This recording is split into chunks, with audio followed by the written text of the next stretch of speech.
the model for being a professional free surfer is so much different than what it used to be. It's no longer about big contracts, trying to align yourself with these big companies on long-term deals. Mm-hmm. Those just simply don't exist anymore. Yeah. So the new way to basically monetize your skill, I suppose, is by content. And it just so happened that, the last few years, social media has become so dominant and powerful that you can really take control of your own content and basically leverage it yourself, which is really cool because you're not relying on anybody but yourself.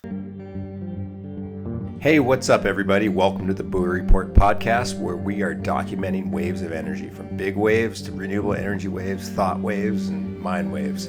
Hope you enjoy. Aloha. Carry on.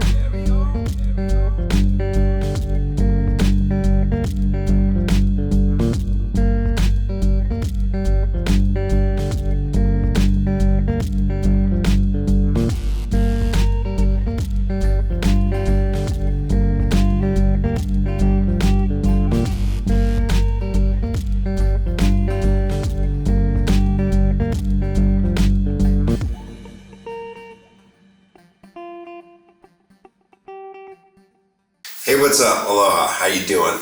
I just had the most amazing conversation with a good friend of mine, Lenny. You might recognize the last name, little brother to Kai Lenny, but this man stands in nobody's shadows. He's blazing a really original path all on his own in the world of entrepreneurship, business, big wave surfing. Downright badass athlete in his own right in the ocean. And for all you kids looking to become professional athletes and professional surfers, I really urge you to pay attention to this one. He's got some really valuable insight on how to design your life and managing all the energy and inputs and outputs and designing that lifestyle. So I look forward to sharing this with you. Aloha. Coming and sitting down with me? Yeah, thanks for having me. So a little timestamp. Today is February 5th. Pipeline Masters just went off today. Watching the heats. Did you watch any of these today? Yeah, I watched a bit of the final. It was very slow. It's a bummer. Like, when it's a pipe contest, you obviously hope it's going to be like 8 feet and perfect, but it was still entertaining. Like, I'm just happy pro surfing's back. One of my best friends, Ian's on the tour now. So pretty rad. Yeah, so it makes this season so much more like special for me. I don't usually pay that much attention, but this year I'm gonna watch like every single heat. I definitely watched his heats yesterday morning. This morning he was out already, and I turned it on. Yeah, it was like shit. Yeah. I was like, I'm going to work today. Yeah, so I mean, it's so dope. He's on it finally, and he got a good result too. 9th, equal 9th. That's like a insane way to start the season as a rookie. Yeah, and beating a world champ like he did. Yeah, huge confidence booster. Now going to Sunset, which arguably could be his best event. Right. He freaking destroys Sunset. Yeah, it's pretty much just a big Hokipa version. Yeah, it's like a more perfect, easy to surf Hokipa. Exactly. So, been wanting to sit down with you a while. We've had a hell of a winter. You're grown into your own man, your own businessman, and so do me a favor, give me a little intro. Just we'll start with that. Just kind of age, who you are, where you're from, what you've been up to, schooling, training, any which way. How would you define yourself? That could be a complicated answer. I don't really know exactly what I am right now, but you're definitely very multidimensional and very dynamic. So I think you're gonna have a really cool, unique way of looking at the world. Thank you. Yeah, so I mean, I guess from just a surface level, like nowadays I'm surfing a lot. I do social media, I do business, I do real estate. So kind of just like once I got done with college, just kind of spread my fingers in as many things as I possibly could. And I'm still in that sort of realm where like I'm trying to figure it out, but it's been awesome just seeing some success out of those things and kind of just having fun with it right now is all. How old are you? Almost 26 in a few days. Baby. Yeah. And where'd you go to college? University of San Diego. Nice. Yeah. Studied? Accounting. Yeah. So I was about the numbers. Spreadsheet wizard. Yeah. I love me a good spreadsheet for sure. What interested you down that path? I originally went for marketing because I think that's always kind of where like my passion laid as far as business goes. Just being able to communicate a message, I've always thought was super cool. But as I was going through school, I feel like it was at that really critical juncture in the world of business and marketing, where it went from more traditional marketing to what is now, social media marketing. And it's based around individuals rather than companies that are really promoting a lot of messaging. And I felt like as I was going through school that, the curriculum hadn't really caught up with that yet because it was so new. And I was like interested in social media already at that point. I didn't really have any following, but I just was into it. So I just was like, okay, I can't like graduate from school and have this degree that I feel like is not going to help me, because obviously it's a huge commitment going to school financially and just time wise, giving up 4 years of your life essentially. So I made like a pretty last minute decision, just like, okay, I'm going to switch to something that I know will always be relevant. So that's kind of what led me to accounting, because no matter what, accounting is always gonna be the basis for a business. And if you could understand accounting at a really fundamental level, I feel like it applies to everything you do. So that's what kind of led me down that path. And I graduated specifically with accounting and supply chain management. So it was more like the managerial side of accounting. Interesting. Not so much like your, financial accounting, like tax accounting stuff. It's more so like just being able to manage a business from a accounting perspective and be able to understand the numbers behind bringing a product from raw materials all the way to the end customer. I think I need your help on a couple things. yeah, let's do it. Oh, interesting. I went to the business school at UH, and I kind of took the same tact. I think didn't know, so I was like, okay, I'm going to business school. I'm gonna have to get a job.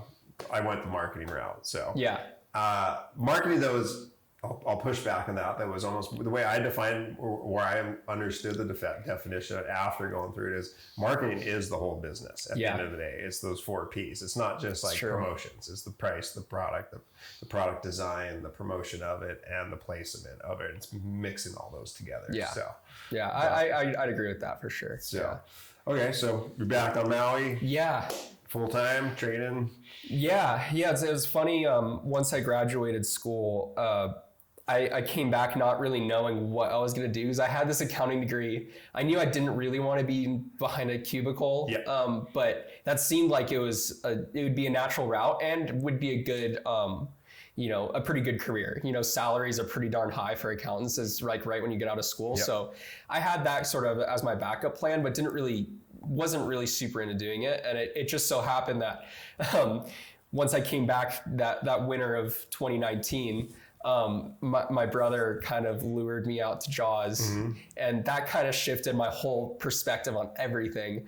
Because, now I have this like really strong passion for, surfing big waves. And I was so new to it too, and I had such a good mentor in my brother that it was something like, okay, like I really want to do this. I don't know how it's going to work out, but like I have this like freedom. I'm just out of school, I'm living at my parents' house. I'm just going to like go and do this, and I'm going to train with my brother, and just like, why not? Like I have this opportunity, I'm going to do it. And that's sort of what led me kind of on a new path of like, okay, I need to figure out how to live this lifestyle on Maui.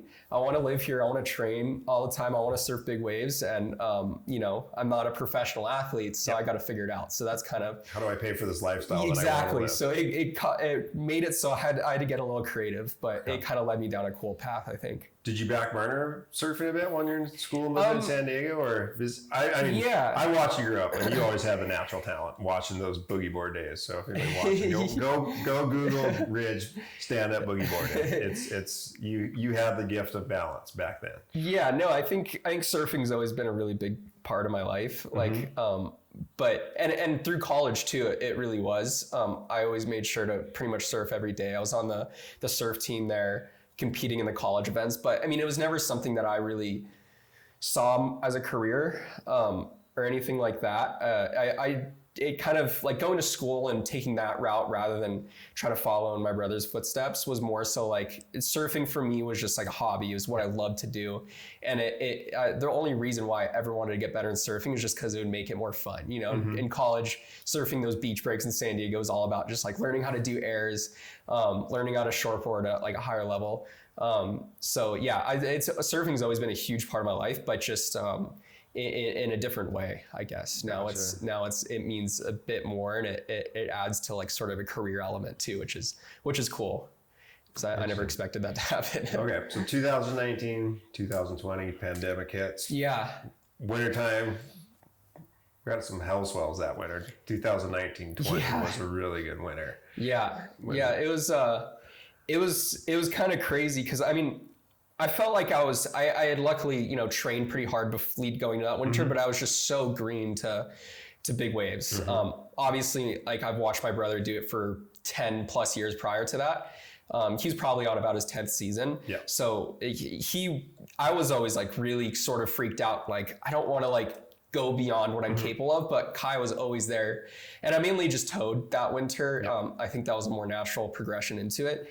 And Kai was always the one that was always telling me like, you got this, you have the talent, just trust yourself. And I think that was huge in me, like overcoming my fear of big waves. 'Cause, I mean, before that, I didn't really like, I'd surf Jaws once on a small day. But other than that, big waves were not anything I'd ever remotely been interested in. Not even a couple paddle days out front of the house? Yeah, I mean those, but I guess they're not like the classic big wave spots. But yeah, in hindsight, it always did draw, like my friend and I used to paddle out to the outer reefs by ourselves, which in hindsight was like pretty wild. No safety, no inflation or no flotation or anything. And it wasn't massive, like 10-foot Hawaiian, but I guess that added to the roots of, I guess, my big wave journey, but I never thought that would lead me anywhere other than just the outer reefs, Gotcha. When everyone was at Jaws, we were out there. But yeah, so when it comes to like those more high profile spots, Jaws, Mavericks, Nazare, I wasn't really on my radar. Gotcha. So obviously top of mind right now, why I really wanted to talk to you was we just had some hell sessions at Jaws, especially these last two. So yeah, let's kind of go through these last couple sessions. So the least basically the almost eddy day, and then we'll dive into the eddy swell. Yeah. So, because there are some groundbreaking things that went down in those sessions between us, you, and some of the other boys out there that day. Yeah, we could start on the almost eddy day. Yeah. I actually wasn't here for it. Okay. I was off island chasing some waves on just some misto zones. Oh, I forgot about that. Yeah, okay. So like, because that forecast looked like it was going to be not good for Jaws. It smoke screened me too, so don't feel bad. Yeah. So, but I mean, that went down as a really monumental day. And, it was really cool. Like I was on the beach where I was like watching the clips come through, and like some of my friends that are just starting to surf out there, like Levi Young, Kai Paula, they were, getting drained waves of their lives. Waves of their lives. And it was like, it was so cool to see that, because that was like, I feel like that was like the tipping point for like next generation of Jaws surfers, like doing what kind of Albie, Tori guys, Tyler, Laurent guys have been doing for years. Like this is the next generation that have watched those guys as they grew up, and now they're doing it too. So like to see those guys get those waves that day, that was insane, and definitely was a turning point, I feel like, for Jaws. Yeah. So full disclosure, it was supposed to be north winds forecast. Like even the night before, like I went down and looked at Hokipa the night before, and it was howling north winds, just honking. I was like, oh, it's going to be crap in the morning. There's no way it's going to clean up, and it was supposed to be northy trades by the afternoon. So I was like, sleep in, take your time. We'll go out, and it's going to rise all day. Maybe we'll get a tow session in. Billy called me from the water at 7. He's like, it is sheet glass. Get out here. Like, I was like, just text me, call me for the report. And we like got it. I was like, oh my God. So he went into scramble mode. I didn't get out till like 10:30, and the swell had already filled into like its full potential. It was like those guys from sunrise till about 10 on the rising swell. That's when a lot of those big waves are being ridden. And by the time I got out there, it was already 20, 25 feet. And I checked in with Sean and Dee first thing. They're like, "Oh, where do I sit?" They're like, "Just go to the North Peak." Like I'm backside, so I'm not trying to compete with Albie and those guys in that bowl. And that basically, I went to my spot, picked my boil, and not 20 minutes later was that huge set that caught Zane. I just saw that video. Yes. Oh my God. So they're almost like people. Billy just got hit right when I got out. Billy got his bomb that went viral. That one big drone clip that Tucker got. That's just insane. Probably the wave of the day.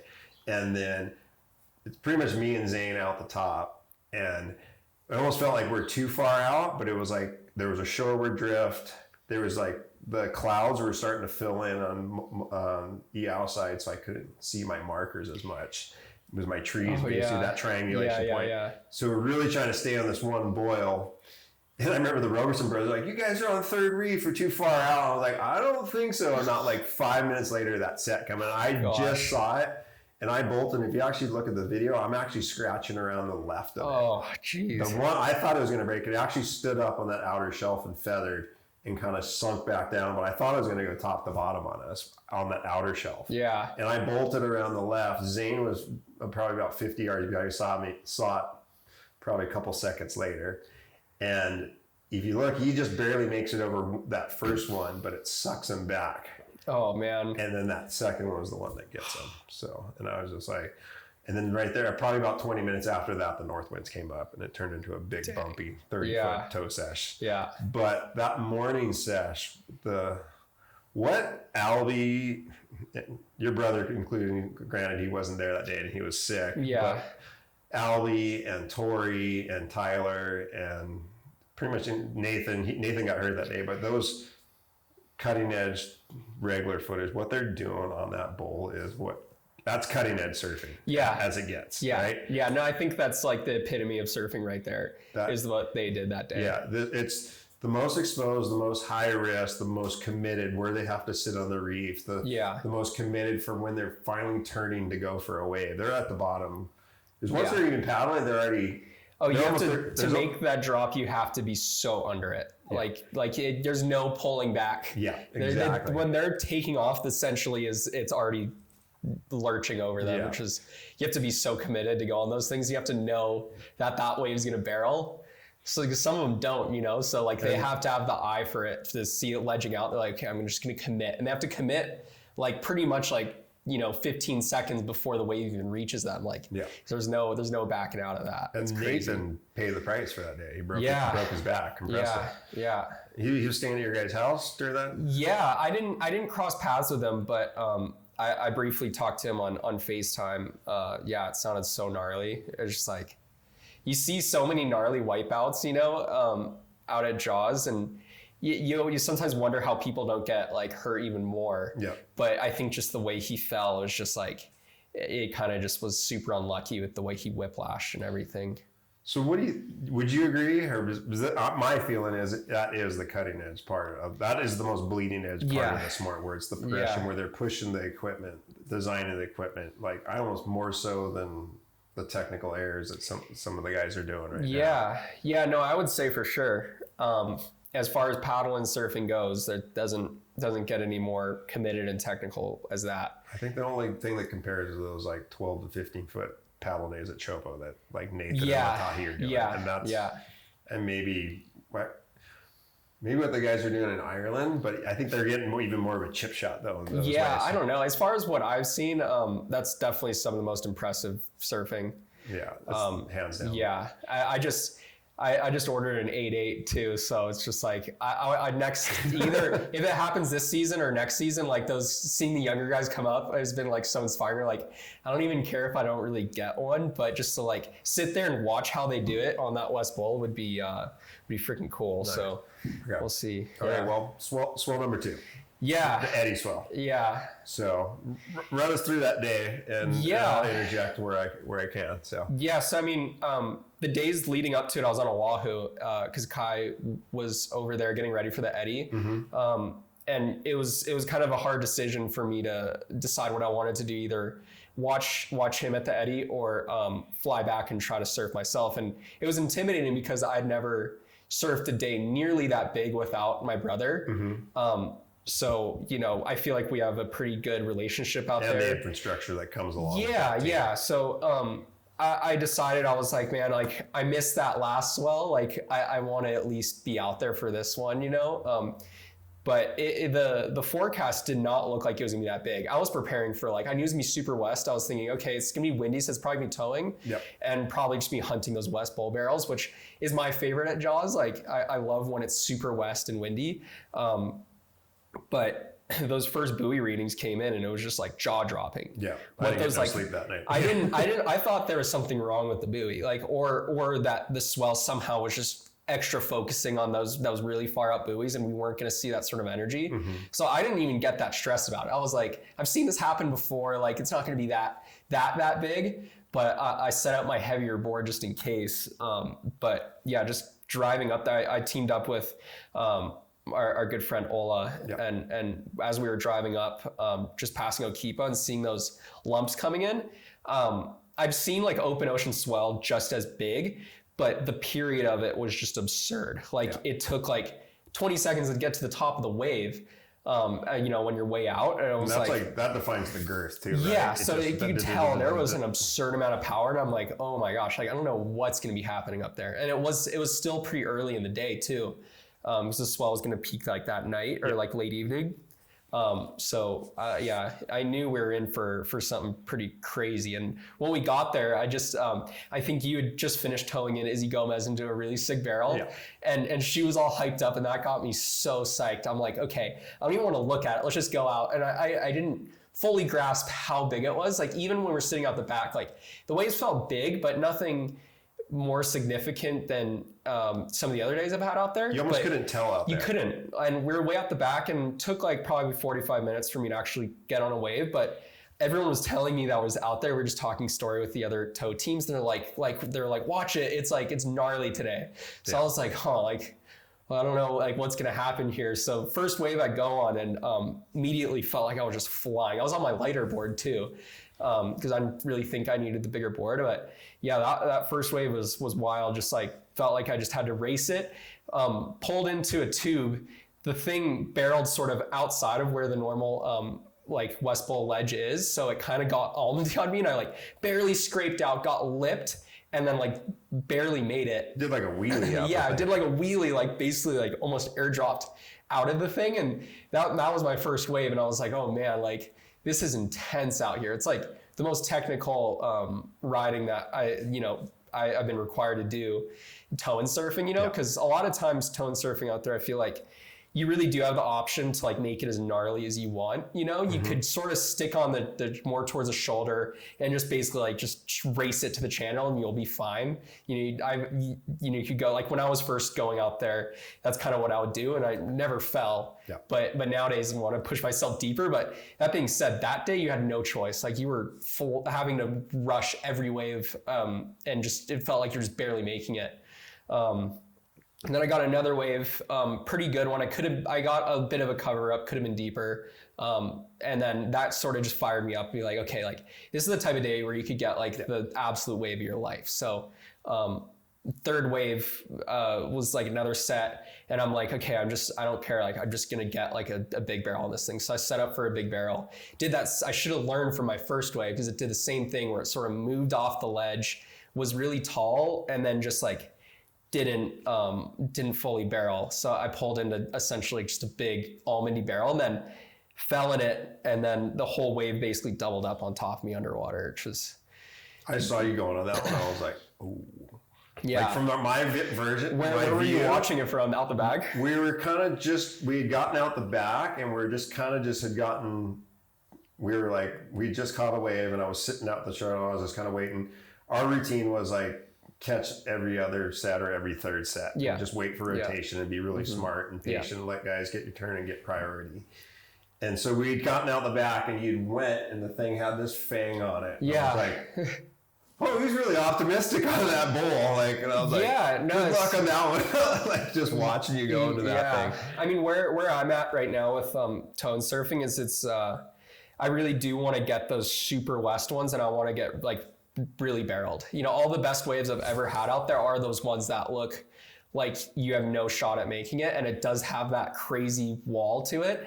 And then what typically happens is it just compresses on that reef, and you could basically just try to come from behind and get in the tube. Yeah. So that was kind of my game plan. And yeah, towing into that one, it was one of those where I'm like, oh, I don't know, but it was one of those things where either it was going to be the wipeout of a lifetime, or it was going to be the craziest wave I've ever gotten, and turned out to be the first one. So so I got super pounded. So talk us through that wipeout. So yes, I mean, I pull in the barrel, and that view just pulling in was just the most like mind-boggling thing, just I'd never been in a barrel nearly that big before. So it's just like you're just tripping on that lip going over you, and then my mind just goes like, okay, I need to figure out how to get out of this thing. And as I'm going in it, I just saw that like dreaded kink pop up mid-face, and that's when I knew I'm not getting out of this thing. So and before I knew it, like I go over that kink, the wave basically like falls in front of me, right? Yep. So it's like I'm in this like falls. Yeah, the curtain falls. That's your exit. Yep. You basically have to come to terms with you're screwed. Yep. Next thing I know, I come over that ledge and I'm just like airdropping in the barrel because I did take a pretty high line up high because I was like, maybe I could just sneak out sort of in the top corner. Sometimes it lets you do that, but in this case, it just wasn't going to happen. So just free fell in the barrel long enough where I'm like in the air in my straps, and I was able to like kick my board away. Luckily I got it pretty far away from me, and I just like impacted. That initial impact wasn't too bad, but did you fall into a trance? Yeah. Like so it kind of just like opened up below me, but I knew like I was just like, it was just the start of what was going to happen. And just very slowly just got sucked over. And I just decided to pull at that point because I wanted to get blasted in. Because usually when you get sucked over, I've found if you don't pull right away, you'll just get sent to super deep and in the same spot. And that's when you make yourself prone to having a two-wave hold down. And I knew that there was another bomb behind mine because I'd kind of just seen the way that the waves were coming in. And the worst impact is when I got sucked over in that and just getting that whole compressive force on my head from just coming over with the lip. Because in the video, what happened is where I pulled in the barrel was a pretty thin lip, but when I got sucked over, the whole wave had doubled up on itself on that like shallow west bowl, and it was like a choke's lip that I was going every over. Wave was so thick. It was the thickest I've ever seen it. It was like the waves just didn't even have any back. So I had like the whole power, it felt like, of the Pacific Ocean basically crushing me, and just like how it is, just the most rattling ragdoll sort of experience underwater. And just in those moments, you just gotta stay calm and just kind of go with the flow. Don't try to fight it. And I was inflated. You just gotta wait it out. Just got super flexed, just shaken up. And then coming up is one of those things where you feel like you're almost up, and then it feels like you hit like a ceiling. All that water rushing over the top of you, you almost get stuck. Even I had the big canisters too, so I was like mega inflated. Still wasn't letting me up, and finally breached the surface. Black spots in my vision, can't really see all that well. And facing towards shore, it was pretty rattled. My head was definitely shaken up, and I turned around, and Ola had somehow just picked the perfect line, and he was right there to pick me up. So he stuck the rescue ring out. I tried getting on the sled, but I was just like so out of it. Like we didn't really get a good connection on the pickup. So to where usually you want to kind of like, you could get like, so that sort of whip effect and like basically flop onto the sled. And we just didn't get that, just for whatever reason. I think just the turbulence and all that. I like the inflation too. Sometimes like the bubble gets stuck on the lip too. You're like, exactly. So I was trying to get on, and like I didn't really see the next wave because I was just so out of it, but I knew that it was a bomb and it was going to be coming in right there. So I like just couldn't get on, and after a couple seconds I just like looked back knowing that something was going to be there, and it was just like huge whitewater. Luckily on that first wipeout, I got held under for a pretty long time, but since I pulled my vest early, I got swept in really far. Like I probably went, I don't know how many yards underwater, but enough for there to be enough time to try to get on the sled, but it was still close.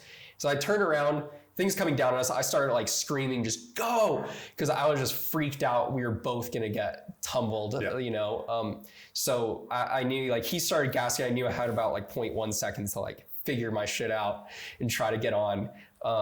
He gassed. I just didn't have the energy. And I just had to let go because I didn't want to try to hold on, be half on the ski, anchoring the ski, so you just have to let go. So I'm out of breath because I was just like screaming, and then like white water straight to the back of my head, fully inflated. Again, just super ragdolled, getting thrown around every which way. And the next thing I know, I'm just like pressed on the bottom. Oh, like, that was the wave you hit the bottom. Yeah, the second wave. Off the ski. Yeah. So it just whatever the rotation of the wave was, it just plopped me straight down, and I felt myself hit, and I cut up my foot. Not bad, but I just like the most sinking feeling was just like, oh man, I'm like really under. I'm back at the bottom. And I'm like I was at the surface. Yeah. I'm back down here, and it was trippy. I was like, I never thought that'd be possible, fully inflated, but it just had that much power. Like it'd be interesting to like figure out how much buoyancy force you have when you're that inflated. Like you can't even put your head underwater, but this wave just was like, just took me like, and just like plopped me right down, Insane. you know, like 15, 20 feet down. And again, it took me a while to come up. I thought the ski, I mean, before I came up, I was pretty confident the ski hadn't made it. So like, I'm like tripping. I'm like, oh man, my brother's going to kill me. One more machine on the I rock. took his jet ski and put it on the rocks. So I'm going to have to deal with that. And that's like where my mind was at that point. I wasn't even like that tripping on my own situation. And then I come up, and Ola is just there in the same like spot again, picked the perfect line. Like, you know, there's a reason why he's got to be one of the best rescue guys out there. Because first of all, to escape that wave and to know like positionally where I was most likely to pop up, he was so on point. The video of it's insane. Yeah, no, it's and like the only casualty is his hat. Yeah, because it blasts over him and he disappeared. You just see the nose of the ski, and then the ski comes out and he has no hat on. Yeah, so so you do have a hat, at least. Yeah, so on that one, luckily, I made sure got on the ski and got out. But yeah, just looking back in hindsight, you know, I should have just waved him past. If I was going to take that wave on the head anyway, it would have been way better off for me to not use any energy, get some good breaths, and that second hold down would have been a lot less gnarly. But just I think if I hadn't have gotten so rattled and I could see properly, I wouldn't have I would have just waved him past, but I was just so out of it. Like I always told myself, like if it's close, I'm always going to wave him past. Yeah. But in that situation, it was just wasn't there mentally. And I like once I got to the channel, I felt like I was just about to faint, you know. I don't think it was necessarily from the really long hold downs. I think it was more so just like I had a concussion. So it was just like, I was tripping, my foot's all bloody. I'm like, what the hell just happened? I think I came by right now. I was like, how you doing? You're like, oh no, I'm good surfing. You're like, you just kind of like shook your head. I'm like, really? You're like, no, I kind of got, I think I got my bell on. Yeah, no, I mean, as much as I wanted to go back out, and I definitely, after like a little bit after in the channel, I was debating going back out, but those moments you have to just kind of realize what's important. You know, you want to surf another day. Yeah. And if you have a concussion, it's just not a good idea to go back out and potentially ring your bell again, because that's where the true damage happens. You know, if you get that like second impact after concussion. So yeah, I just made the decision to sit out. But the two waves I got before that were, you know, some of the best Jaws waves I've ever gotten. So I couldn't be complaining, you know, I couldn't have FOMO. It was just like, I already had an amazing day. The big wave hunting is I guess it's just surfing in general too. Like when a session doesn't go the way you envision it or plan it, you can really beat yourself up on it and just be so hard on yourself. Like, trust me, I was right there with you. I was back on the bench after my third wave. And it was just one of those days where there's so many wipeouts. In the moment, I was so bad. I was like, oh, I rode that one bad. But then when you really do the inventory of the day and how many wipeouts there was and how psycho the day was, and I was like, well, I don't know, everything happens for a reason too. Maybe if I would have gone down on a bigger one. Yeah. But I was definitely bummed that I didn't go down on, or I didn't get one of those big ones in the afternoon. But the waves we got were big. So. Yeah. No, I don't have any FOMO. I think I'm lucky to come out the way I did and really happy it wasn't worse. So yeah, just all you can do is look at those days and reevaluate what you would do different in the future and get ready for the next one. And, you know, who knows how long it's going to be before another one like that comes. I'll pass something on, and I've talked about it with Mark Healy, is you're young, you still got plenty more swells ahead of you. Like somebody like me, I'm getting to the tail end of my big wave career, and like you really add up how many of those in your span of your lifetime, how many of those really prized days are really going to happen. Yeah. Luckily for us, I think Jaws happens pretty on the regular. It's about once every year or two. One of those big, that was kind of a once every 5 year swell, but still, I think Jaws pops off 20, 35 feet about once a winter. Yeah.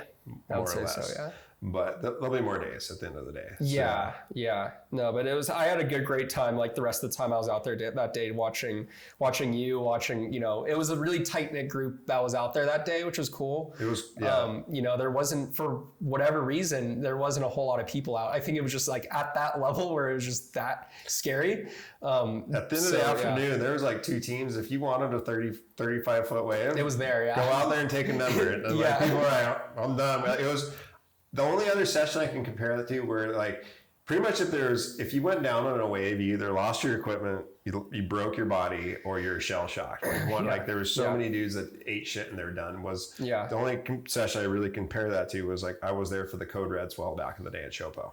Oh yeah. And that was the year Nathan Fletcher got that massive one. But up until that day, everybody was going down. There's very few waves were made that day. And I sat and watched it all day waiting for my turn. And I've never seen so many wipeouts. And like, it was just either a broken joint or a refrash or whiplash or concussion or something. They're just blown to the lagoon, never to be seen again. Yeah, no. And by the afternoon, it was just empty. Like, you wanted one? There they were. Yeah, in my short big wave career, I definitely have never seen anything like that. Mm-hmm. Like that was like that level of danger that day was is just so next level. And just to talk to guys like you, and then I've been talking with I saw DK and Sean at the beach like a few days ago, and just talking to them about it, and they like were just so baffled on that day, and just seeing those guys who've put in so much time on every big swell out there, and just to see how like just sort of rattled they were on how crazy that day was. I was like, wow, that was something special for sure. And just hearing about some of those waves that they saw like the very end of the day where they thought the channel was going to close out. Yeah. Like, man, that's I feel lucky to have experienced that day at least a little bit. It wasn't the tallest I've ever seen it. Yeah. But it was the thickest, and it was so west, it was just focusing and like folded. Like, I think it topped out at like 30, 35 feet, but the waves just kept getting thicker. And the swells were wrapping almost all the way to the beach. And like when guys would wipe out, they're popping up on the rocks. Yeah. And like, it was just, I don't know. I felt like first, like when we got there, I was like, there's already closeout sets at Waimea, or like it should be popping off. There was a couple 30 footers already that are coming through by like 1 or 2 o'clock in the afternoon. I was like, it should be bigger. And then it did go that next level at like 4:30 to dark. Yeah. And it finally did. But like, it was just the massive energy moving through. It was the speed of the waves. And like the one I went down on, I swear it felt like the thing stretched to K-Bay. And I was like, oh my God, I got it. Like I had the longest line, and I was like booking it, trying to get to it. But I still didn't make it to it. Like I just beelined it. I would not go to the bottom. I was like, go. I saw that. That was such a gnarly wipeout. So, on the subject of wipeouts, and so you mentioned concussion. Yeah. I've seen you wear helmets in the past. Yeah. Are you going to be wearing more helmets, or where's the helmet? I think I want to look into, for big waves, some of those softer helmets like that. Justine DuPont wears one, and then I think Koa Smith just started wearing them. They're kind of the softer ones, and I think those are good just for that sort of impact. But I mean, at a certain extent, if you fall in a wave like that, there's not a whole lot you can do, because it's not so much that you're like hitting something. It was more so that your brain's being squeezed by all the pressure and then being shaken. Yeah. So it's hard to know how much a helmet would do in that situation, but I'm definitely open to trying it out. And I think my main thing with concussions is just, if it happens, it happens, but just to be super on top of it and managing it after. Like that night, I went directly, my brother has like one of those hyperbaric chambers with the oxygen, and those have been sort of, recommended for concussions, just to basically flood your brain with oxygen, helps it heal. So I went straight in there that night and the 4 days after. So I think that's like, if you do get a concussion, that's the really important thing, is just managing it afterwards and not doing anything dumb. So I think, I definitely want to keep the concussions to a minimum, but if they do happen, it's to a certain extent, it's a part of the game, unfortunately. Yeah, I'm also seeing you do the loops on the wings at high speed. Yeah, in those cases, I wear helmets for sure. When I'm on the foil and the winging and stuff, like for sure wear helmets. And I'm just like trying to learn how to be more responsible just with my own skill level and just not go too far beyond what I think I'm capable of. So it's that balance of like you want to push yourself, but you also you don't want to be stupid. On the subject of the mind, let's talk about like flow state. When you're out the back, or I know how I am, but I'm sure you've probably visualized the lines a million times in your mind. You rehearsed it, you breathed it. Where you're sitting out the back on the rope, you're breathing, you're doing your breathe up.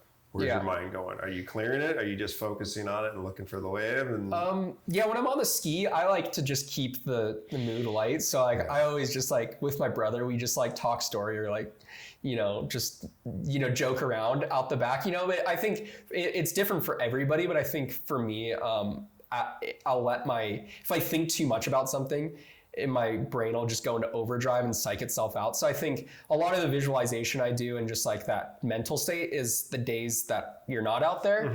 And say you're just in your bed laying down, you just visualize you try to visualize every single thing that you can possibly do to get your mind in that sort of state. And a lot of times when I'm doing like the breath hold training, I'll just imagine that, I'm on the wave or I'm getting pounded, just really get my mind there, and I'll like be in my bed just like sweating bullets, because you could just get your mind to the craziest place. And then when I'm out there, I try to just keep it light, but definitely once I'm on the rope and I know I'm going on like a set, immediately like the nice thing about towing is you don't have to use that much energy. So you could really like do some solid breaths and just try to oxygenate your body as much as possible. But usually like once I'm on the wave, it feels like my mind sort of just goes blank. And I think big waves just do that inherently, that like your body just goes into that survival state and your only focus is on that very in the moment sort of approach, which I think is the best thing about big wave surfing is it's one of those few things that really puts you in the present moment. Like if you're on a big wave, you're not thinking about literally anything. You're just, like you said, you're just in that flow state and your body's reacting to things seemingly without you having to think about it, which is super cool, I think. I've had some huge bumpy ones where it's like taken everything I've learned of my surfing to make the wave.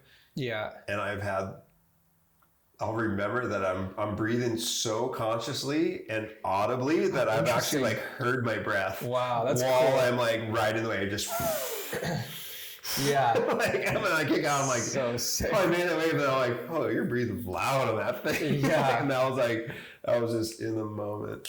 So. I know for me, I feel like everything goes silent. I feel like it's like you just focus, and then the only time you hear anything is like if you're in the tube, you're about to fall, and you hear just that freaking lip cracking on the water. That's always like the one thing I could consciously hear. Those rides are so loud there, Josh. They're like so loud. On the visualization part, let's shift to training. Inputs and outputs, which is kind of the theme of this podcast and the exploration of vibrations. The output is obviously a day like we had the other day. So and what happens on those days and the performances. Can you talk about the inputs and the energy that you've put in any of the special training or the visualization or even the tricks that your guys coach Sanchez is putting into your guys' mind? Like I know he's doing mind, body, soul training with you guys. It goes, you pretty much like the way Kai and I approach it is you kind of have to live and breathe it. Everything you do, like I feel like aids you on those days. For first of all, I think we've try to put a big emphasis on getting just those core surfing skills down to a point where that's not going to be the issue on the wave, like you have that fundamental control, just being used to be riding a surfboard, preferably, bigger stuff where the thing that's going to take you out is not just tripping over yourself. So I think that's the first thing. And then as far as we do a lot of strength training, a lot of stuff just focused on the quads, honestly, just those shock absorbers. So, you could land big airs down the face. You could handle the bumps. And again, that's not going to be, the goal is that's not going to be the thing that's going to take you out either. So we do a ton of that. So we lift a lot. Like today I was just doing squats this past summer. Hold that thought. Hey, we're recording. I'll come back, okay? Yeah, I'll come back. Pick it up. So quads. Yeah, so we've been doing just a lot of strength training. Like today I was doing squats and whatnot.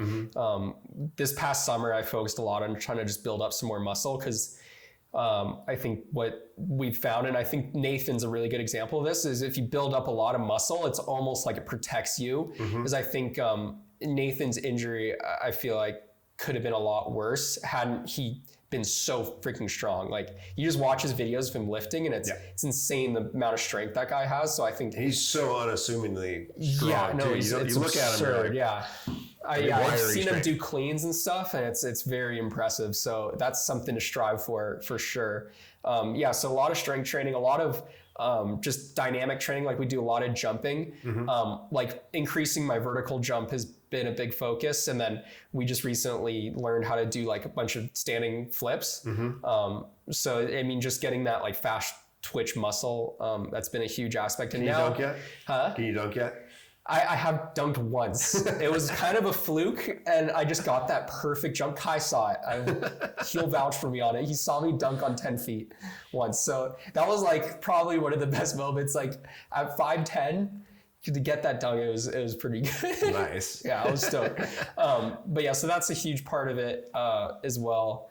And then obviously the breath hold stuff is really important. Like we do like even just on your couch, if you do like the CO2 tables, I feel like that helps a ton. Just getting your body used to that buildup of CO2. The pool training. And then now we're putting together strength training with breath holds. So I don't know if I'd recommend it like without having close supervision, which Scott does have over us. I've done a couple of those with Sam where we'll do a full circuit, and then the last station after a full hit circuit is a breath hold. And just exhale, inhale. And it is the most demoralizing thing because you can barely hit 10 seconds because you're CO2 and you're like, it gives me almost a panic attack. I'm like, why can't I hold my breath right now? No, that's like, I've always kind of approached the breath hold thing like it's very different than the training I think you would do for like free diving, where free divers have the luxury of as much time as they want to prepare for a breath hold, and they can really oxygenate their whole body.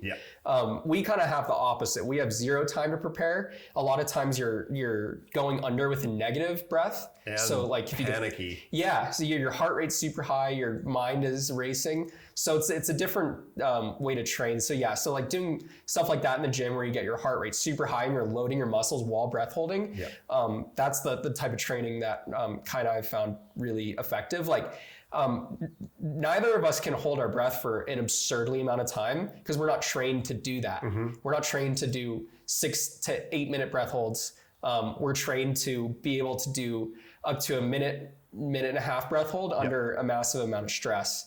And that's a very different skill set, I feel like. Is that's at least that's what I've felt like I've learned. I haven't done any of the free diving stuff, but just from my personal experience is like being able to hold if you could hold your breath with a really high heart rate for a minute, then it's difficult to do that. You know? And I always think it's not even, when people ask me about that, I always thought it's more about it's waves 2, 3, and 4, and being able to take the fight and going through a 4-minute sprint. I know I can hold my breath at 30 seconds.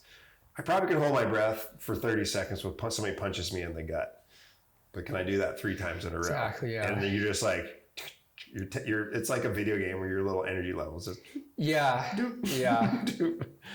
So no, it's so true. And even when you're like, luckily nowadays, I never was around in big wave surfing before the inflation era. So I know that was a completely different game because I'd imagine you used to have to use your own strength, your own swimming ability to get yourself to the surface.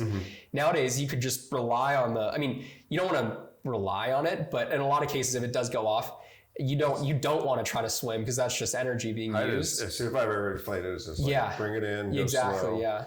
But like the old days when not even the old days, when I used to surf pipe, like lived and breathed it when I was in my 20s, living on Oahu, none of us wore leashes either. Wow. And we used to swim in. Braden was like, no leashes. You got to be strong. You got to be able to swim in from second reef. And that was like when I felt like it was my strongest. I could just take anything. I swam in so many times from pipeline, get underboards. But that was like when I felt like it was my most surf shape. But that was like, you put it into it. Hold on, the wife's coming in. Sorry, we're trying to do this at noon. Hi. Hi, how are you? Good. So the old days, we basically used to only surf pipeline with no leashes. Not even old days.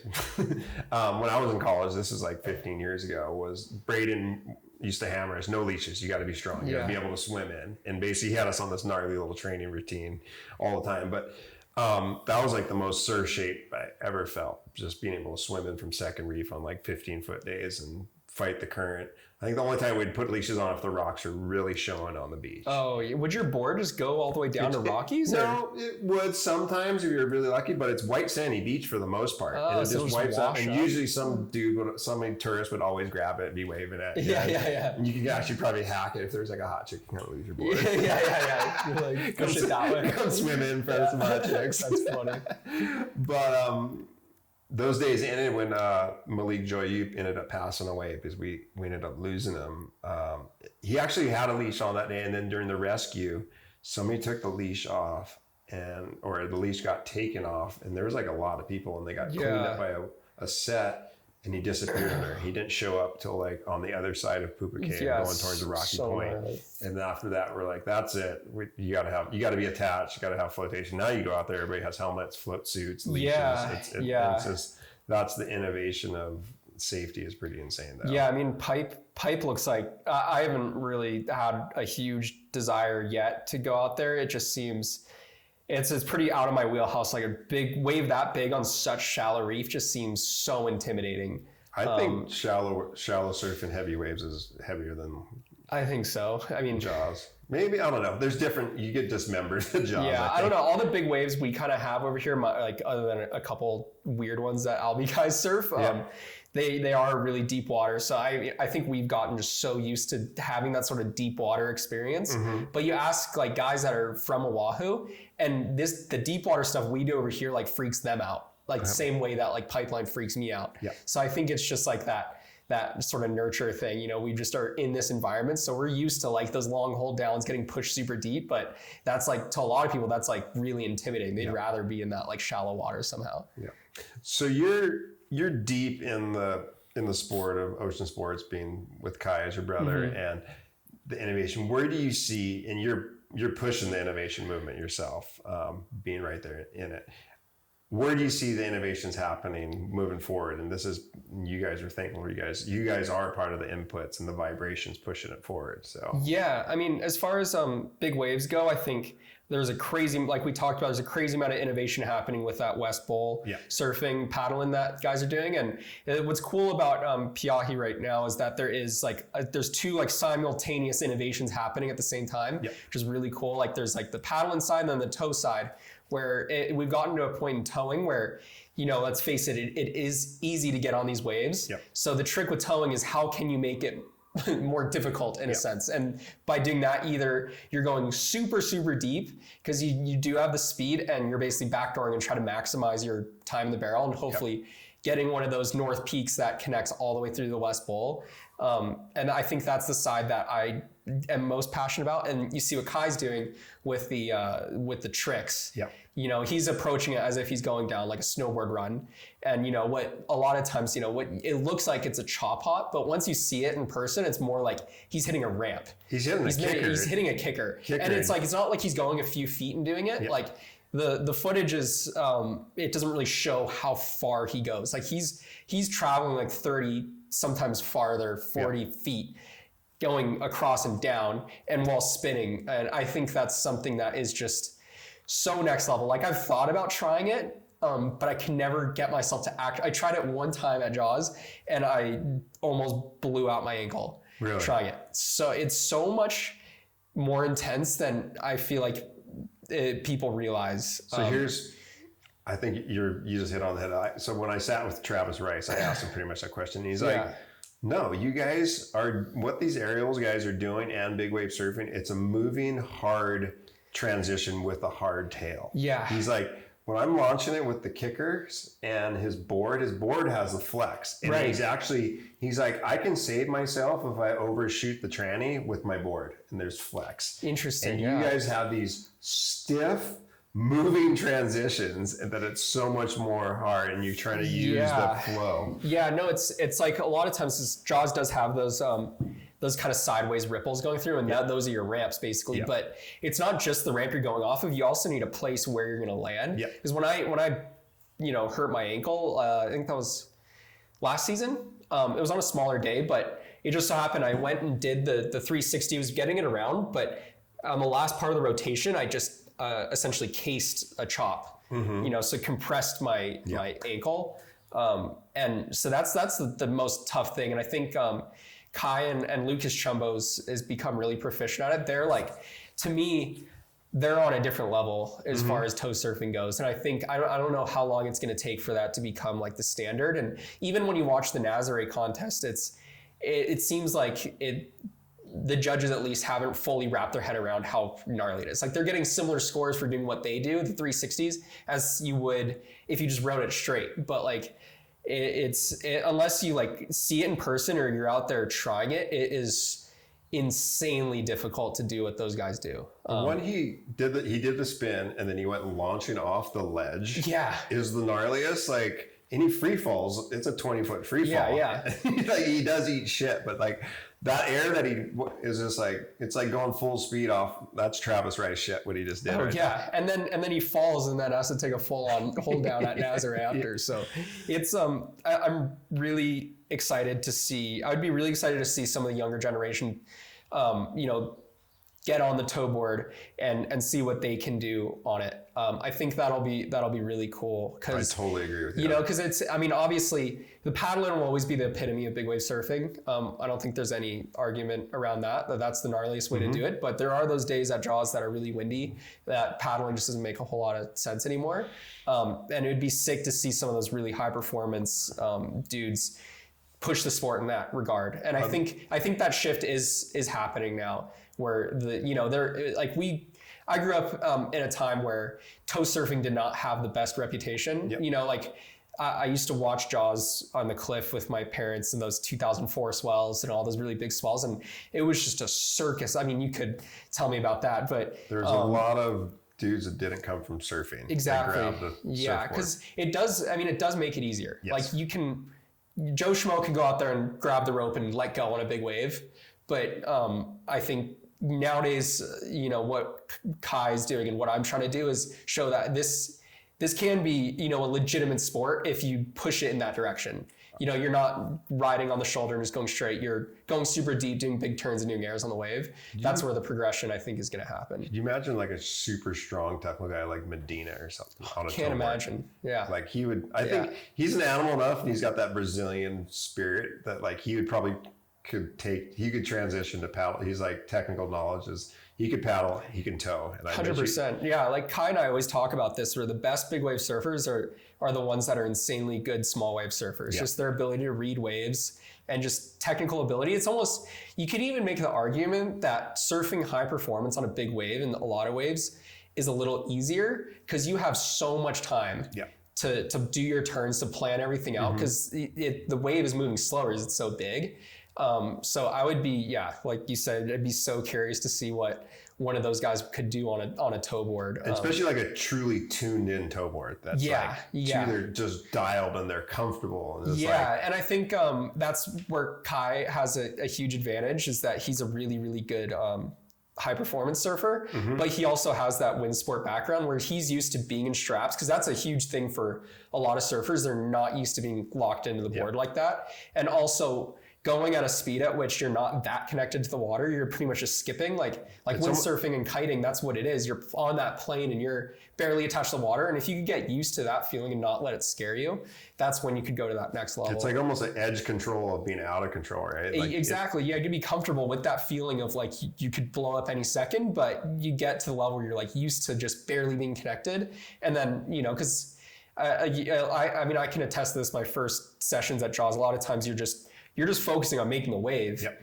You know, your mind's not going at all to trying to do big turns or doing air, because you're just trying to make it. But like once you can wrap your head around, okay, like I'm not going to fall, I'm pretty comfortable just going straight. It's time to try to do some turns. So I think that's going to happen as, you know, some of the more high performance guys do get into the toe in, is that they're going to start pushing it like crazy. And yeah, I think it's going to be really cool. It's hard. The only hard part is like the gaps between those big sessions. Yeah. Like I always like come back, I look at footage and like, oh, I should have been here. Yeah. I should have done this. And then they're like, shit, I got to probably wait another 6 months. And then I know. if you get on a roll, then those winners, when the winners are rolling, then you actually, that's when you see like when Dorian and that Ian were that one winner, it just went boom. Every session was like a step forward, a step forward, a step forward. Yeah, it's wild just to have so many, like there's not a whole lot of sports like that where there's just massive gaps between the progression, you know, so. Did you listen to, have you listened to Shane's new podcast on the Smith Brothers?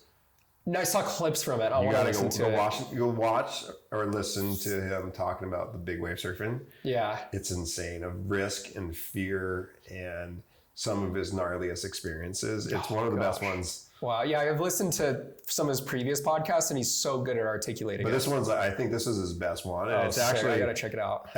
Of hanging up the cowboy spurs and not getting on the horse. And risk. And it was really good. It was kind of one I needed to hear too, is for just my age of what I'm doing. Yeah, no, I think that's like him being able to articulate that and tell that is just very, it's good for like me to hear, you know, because I think there will be a day when I just decide I don't want to do it anymore. Mm-hmm. And I want to be at that point where I feel like I am comfortable. Like he's so comfortable, I feel like, with what he accomplished and pushing it so far that he was like, yeah, I'll gladly pass this on to the next generation. Yeah. I don't need to be out there for these swells anymore. And it's like, there's something really cool about that he just like is so comfortable with what he did. His description of the mindset of being in position and ready to swing on a 20-footer backdoor was just, it almost gave me chicken skin, because I've seen him do it and I've seen him, that intensity. He's sitting there he's not talking to anybody. He's just locked in. Yeah. Locked in, just hyper focused, breathing. Wow. I know. I never shared a session with him at Jaws. My career out there basically started as his ended. He describes this caught inside of him having to he misses a wave and having to swim under a 25-footer that lands on him, and he takes his leash off. And he's like, I had to time it and not panic. And he said he essentially got off supering, swam in front of the lip and got like 20 feet under. And somehow he was like pre-inflation, or he just had gotten inflation, but he's like, he was out of breath. He's like, if it would have grabbed me, I would have probably drowned. Like, just the way he describes it. So gnarly. Well, let's shift gears a little bit. One of the subjects I really want to talk to you about was the 2023 pro business model that you're spearheading, and that a lot of the other athletes are transitioning to. That it's really almost more of what you've touched on earlier, was lifestyle design. How can you pay the bills and do what you want to do. No, the sad reality of trying to come into the world of pro surfing now is that there isn't those big contracts anymore. Yeah. Like if you're coming up as a free surfer and your plan is to try to land a big contract, it's insanely difficult. Yeah. And I think my brother is like the perfect example of that world, but it's to achieve what he achieved is so difficult, and he was able to make every perfect move to line it up like that. And when I'm coming into it now, you know, I'm sort of an underdog coming into it. You know, my name, like other than having my last name, my name isn't known at all in the world of surfing. I was disappeared for forever. If you grew up in Maui, we knew who you were, bro. I'm sorry. I mean, Maui, but I think I knew about your sugar cone sessions. Okay. okay, maybe in the local community, but I guess more so in the wider surf industry, it just wasn't. It's not an option, at least now, for me to get those sort of sponsorships. So to be able to make money off of it, it's a different world now, and it really comes down to content. Like nowadays with social media, you have such an opportunity to. So, this point in your career, you're 25, or sorry, you're 27 now. At this point in your career, Almost 26. You're almost 26. All right, date back. So, this point in your career, you're 26. You've taken a pretty cool new path. Yeah. So, like we were talking about, just the model for being a professional free surfer is so much different than what it used to be. It's no longer about big contracts trying to align yourself with these big companies on long-term deals.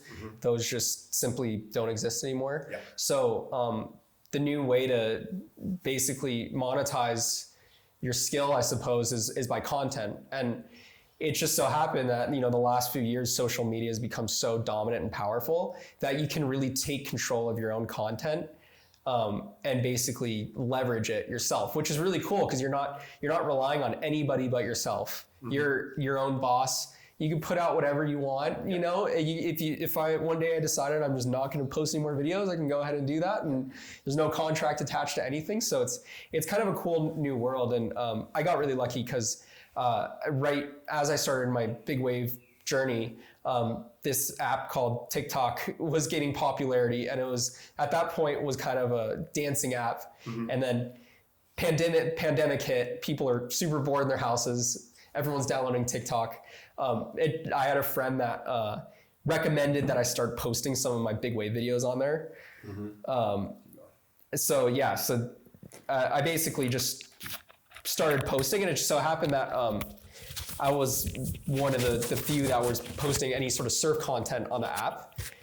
And especially big waves, I think I was probably one of the only ones at that time. So I was able to it was a perfect storm where I was being able to share my story of being new to big wave surfing. I'm experiencing all these crazy things for the first time, and just being able to communicate that to a really fresh audience that had never seen or heard of big wave surfing. And with it being a new app, I was able to grow, a decent following pretty fast. And it was cool too because it was completely outside of my brother's ecosystem. So it was pretty fun getting into that. And that's also allowed you the opportunity now to parlay that into working with some pretty cool brands nowadays. Yeah. So just being able to post like videos you love making and stuff. It nowadays the world is brands want to be popular on TikTok, and how that algorithm is brands themselves, it's really hard to go viral yourself. So they're having to reach out to creators to help them promote their stuff, which, as a surfer, positions you perfect because you have, I don't even have an agent, but you get emails from pretty solid brands that want to pay you a good amount of money just to post a video and do what you do anyway. And it's just like, it doesn't even feel like real life, it's pretty cool. And for that one, you beat your brother to the fast food market. Yeah, Kai's been wanting to do Taco Bell forever, and I landed that Subway video, which I was stoked on, which is so funny because it's like, when you're doing something for a brand like that, you expect it to be like a big production and stuff, but it was literally just my friend Mark and I just like shooting on like phones and his little camera and stuff. And how many sandwiches did you take out for that shoot? Oh gosh, I think I basically brought the sandwiches out and foiled with them, and that was kind of the premise of the video. Was that I was just gonna foil with the sandwich. It was just kind of sarcastic and funny. And I think that the Subway truck showed up at like 7 a.m. that morning with like 8 sandwiches, 8 footlongs, and I probably like ruined all of them. They were good though. I was like snacking on them while I was out there. But that was definitely one of the like those things where I'm like, if I really like, I went from studying accounting like a year, 2 years before, and just like the thought of like I'm doing something for Subway, like it was just so weird. It's so strange. Like the world we're living in is so strange when it comes to that stuff. But it's just exciting because it's so new, and like just being able to figure out how to really connect with an audience, especially like on the world of TikTok. Like I said, it is an audience that knows nothing about surfing. So it's cool to get people like excited about a sport they've never seen. And like, they're like, how did you not die on the big wave? That's always the comments. Like it's so abstract to them that they don't even know that a human can survive that. So it's pretty cool. Like, I think a lot of surf media is really focused on internally showing surfing, and, you know, there's a really high bar to impress surfers. You know, you have to do something really insane, because it's like, as surfers, we've seen it all, you know, but I think what gets me fired up is like bringing it to a fresh audience, just because they're just so hyped on it.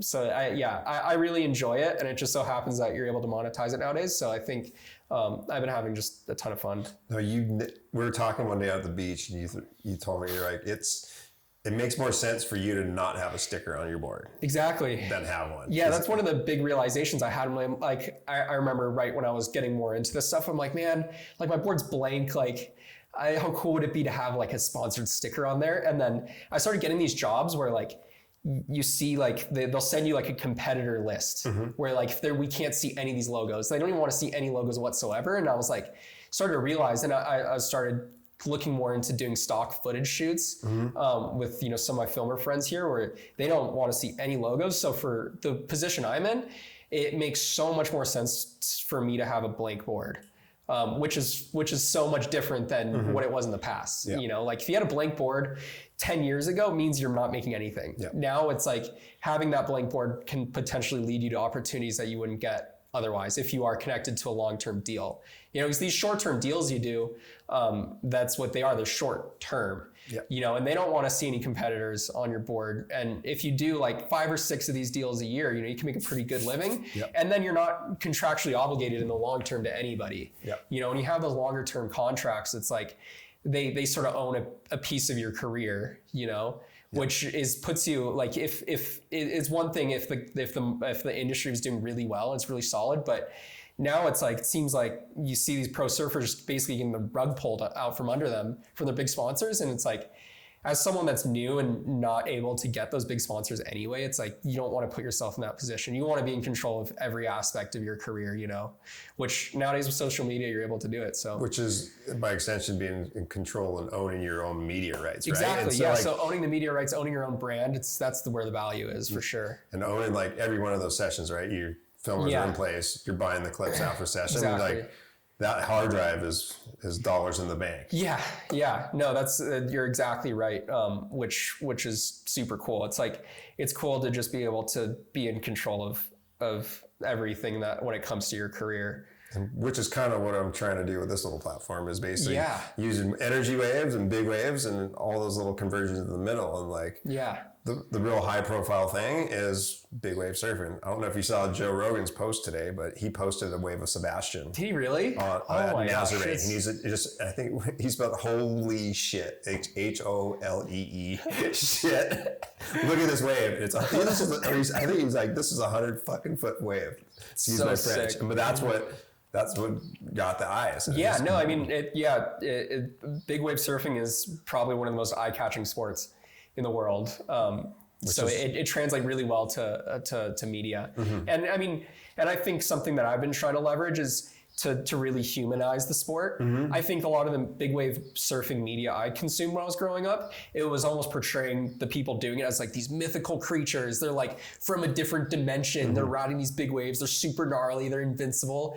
But I think what I try to do with my content is like be vulnerable in the fact that like, this is scary. I'm just a normal dude. Like I was in college, like a normal person, and now I'm in this crazy world. And, you know, I think, you know, it's not to say like I'm not well prepared for it, but I think people can really see themselves in me when I say that I'm scared. You know, it humanizes it to a certain extent. And that's kind of, I think, where my niche has been in it, that like, I am so new to it. I know what's outside of this world. So it's like, I think it's interesting for people to see that sort of growth and like being able to overcome your fear and do something that you never think you could do. And I think that's really relatable to a lot of people. So that's really cool. Yeah, man. I think that's like where my strategy is in it. And I have fun telling that story because it's just, you just get really funny, cool reactions from it. That's cool. You just hit it on the head though. That vulnerability part's pretty cool though. Yeah. So we're getting kind of down to the pointy end of this talk, and at the end of the day, it's the Buoy Report and documenting waves of energy, inputs and outputs. And I think you've touched on a bunch of different really cool points of it: the inputs and outputs, the training you put in, and what the outputs you get on the field or in the ocean. The inputs you get in, putting into your media, and the outputs you get back. The basically sending vibrations out in that transfer of energy. So the law of thermodynamics states that energy can be neither created nor destroyed. It only gets converted and gets transferred. That vibration gets passed on. So what is like a really cool or unique conversion in your life, or something you found fascinating, or something interesting, or a pattern, or it's kind of a multi question, but like how can we slip in or getting what's the word I'm looking for? Basically getting harmony with that wave of energy and conversion of energy. Yeah, it's something I think about a lot, and it does get rather abstract and meta. But like essentially, like what we're doing is like in surfing big waves is being able to harness energy in a very, very unique way. Like this energy, who knows where it originally begins, but just, it depends how big your scope is. But let's say we widen the scope to, there's a big storm up near Alaska. It's just wind traveling over the water.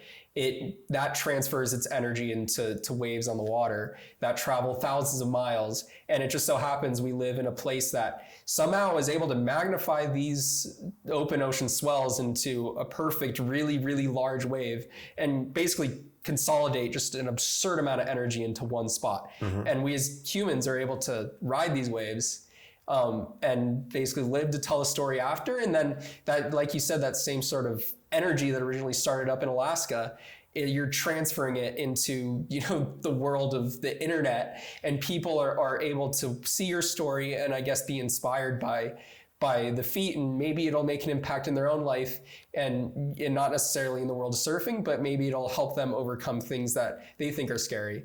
And, so I think it goes so much farther than just the act of riding the wave, especially if you have the ability to tell the story too. So I think that's the ultimate goal beyond surfing or anything, is like, if you can make a positive impact in other people's lives, I think that's the ultimate transfer of energy. You could put energy in a lot of different places, but I feel like that's a really positive way to look at it. And I think that's always going to be my goal. If I decide to stop surfing tomorrow, like that's the end goal, is like make positive change. So I think that's how I kind of see that energy conversion idea. Dude, that was beautiful. I don't think we could add anything on that, man. That's super rad. I was not expecting that answer. That's a very unique one. But I mean, that is one of the greatest gifts, just helping others, right? Yeah. It's so rewarding when you.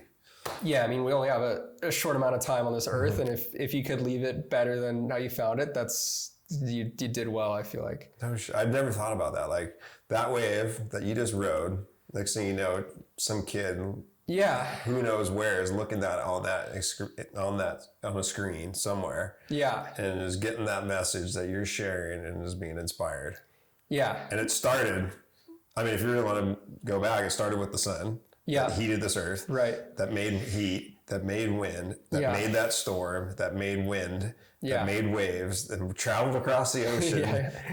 It's pretty trippy to think about how big that scale goes. And just like that whole thing is just something that I've just kind of stumbled upon, just like, for me, it was just posting videos I thought were fun to make. And you start seeing comments that like this, inspired me to start surfing, or like, this, will help me get over fear. And it opens your mind like, wow, this is like, could be so much bigger than just me and surfing, So it's, that's definitely been the most inspirational aspect of it all. It's definitely humbling too, so it's been a cool ride, and I'm sure there's a heck of a lot more I have to learn about it all.